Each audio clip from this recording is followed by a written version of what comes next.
Good noon everyone. Welcome back to your online classes. Class 4th. Today is your Hindi turn. Open your Hindi first book. Chapter 11. समझदार लड़का. जी ये chapter हमने अपनी last class में start किया था. आज इसे कंप्लीट करेंगे. ठीक है. क्या पढ़ा था हमने इसमें? जी कि एक व्यापारी था, है ना. उसके दो बेटे थे. व्यापारी बहुत धनी था. वो अपना धन बांटना चाहता था, लेकिन वो किसे देना चाहता था अपना धन? समझदार को. जो भी बेटा समझदार होगा. इसलिए उसने क्या किया, अपने दोनों बेटों को अपने पास बुलाया और 50-50 रुपये देकर क्या मंगाया उनसे कि कोई ऐसी चीज़ बाज़ार से खरीद कर लाओ जिससे पूरा घर भर जाए, है ना. फिर बड़े बेटा क्या लेकर आया? बड़ा बेटा बाज़ार गया सीधा और वहाँ से क्या ले आया? भूसा. पूरी बैलगाड़ी में भर कर वो भूसा ले आया. लेकिन भूसे से तो कमरे की फर्श भी नहीं ढका पूरा, है ना. फिर छोटा बेटे ने क्या किया? छोटा बेटा सीधा बाज़ार ना जाकर घर में बैठता रहा और सोच रहा था कि ऐसी कौन सी चीज़ हो सकती है जो पूरे घर को भर दे. तो चलिए आगे पढ़ते हैं. सोचते सोचते शाम हो गई. यानी छोटा बेटा जो सोच रहा था उसको सोचते सोचते शाम हो गई. नौकर घर में दिया बत्ती का प्रबंध करने लगे. ठीक है. यानी पहले लाइट्स नहीं थी तो वो घर में रोशनी करने के लिए क्या प्रबंध कर रहे थे? दिया और बत्ती का. तभी उसके दिमाग में अचानक एक बात आई. वह उठकर बाज़ार की ओर चल दिया.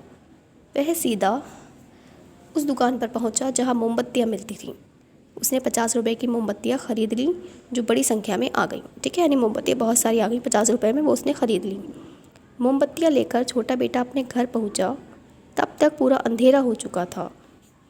उसने हर कमरे में 2-3 मोमबत्तियाँ जला दी. फिर तो सारा घर प्रकाश से भर गया. ठीक है. तो छोटे बेटे ने क्या किया कि मोमबत्ती उसे जलाई और पूरा घर जो था वो प्रकाश से भर गया, क्योंकि उसके जो पिताजी थे उन्होंने यही शर्त लगाई थी कि कोई ऐसी चीज़ लेकर आनी है जिससे पूरा घर भर जाए. तो पूरा घर किससे भर गया? प्रकाश से.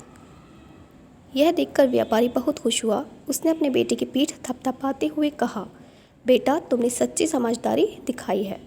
मैं बहुत खुश हूँ. आज से तुम मेरे व्यापार की देखभाल करोगे. ठीक है. इस तरह व्यापारी उसकी बात से खुश हुआ. उसने जो किया उसकी समझदारी से बहुत खुश हुआ और उसने सारा व्यापार की जिम्मेदारी किसे दी? अपने छोटे बेटे को. तो इसके बाद आपको क्या करना है? शब्दार्थ होमवर्क में करने हैं. ठीक है. ये सारे शब्दार्थ आप अपनी नोटबुक में करेंगे होमवर्क में.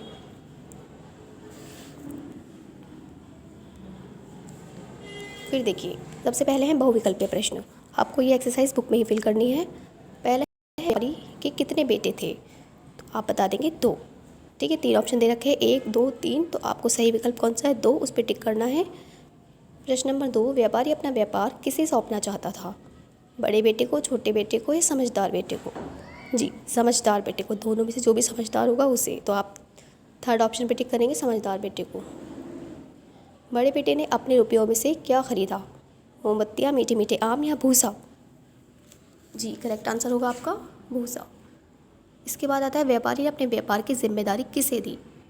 जी छोटे बेटे को. फिर लिखित प्रश्न है, ये आपको अपनी कॉपी पर करने हैं. 4 प्रश्न हैं, चारों ही आपको अपनी कॉपी पर होमवर्क में करने हैं. इसके बाद आते हैं आपके जी खाली जगह. ठीक है. ये आप क्लास टाइम में फिल करनी है. उसने जीवन भर कड़ी मेहनत की. फर्स्ट में क्या फिल करना है आपको? मेहनत. उसके दिमाग में एक आ गया. क्या आया था? उपाय. दोनों बेटों को लगा कि मामला गंभीर है. यहाँ पे क्या फिल करना है? गंभीर. नौकर घर में दिया बत्ती का प्रबंध करने लगे. यहाँ पे आपको प्रबंध लिखना है. तब तक पूरा अंधेरा हो चुका था. 5th में लिखना है आपको अंधेरा. इसके बाद नेक्स्ट एक्सरसाइज है 3 आपकी. सही वाक्य के सामने सही और गलत के सामने गलत का निशान लगाना है. व्यापारी चीज़ें खरीदता और बेचता था. राइट. व्यापारी अपने धन को दोनों बेटों में बांटना चाहता था. No wrong. व्यापारी अपने बेटों से मजाक कर रहा था.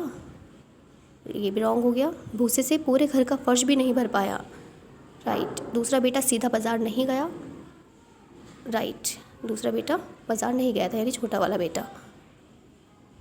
तो ये सारे एक्सरसाइजेज अपनी क्लास टाइम में फिल कर मुझे सेंड करनी है. Okay. Thank you. Have a good day.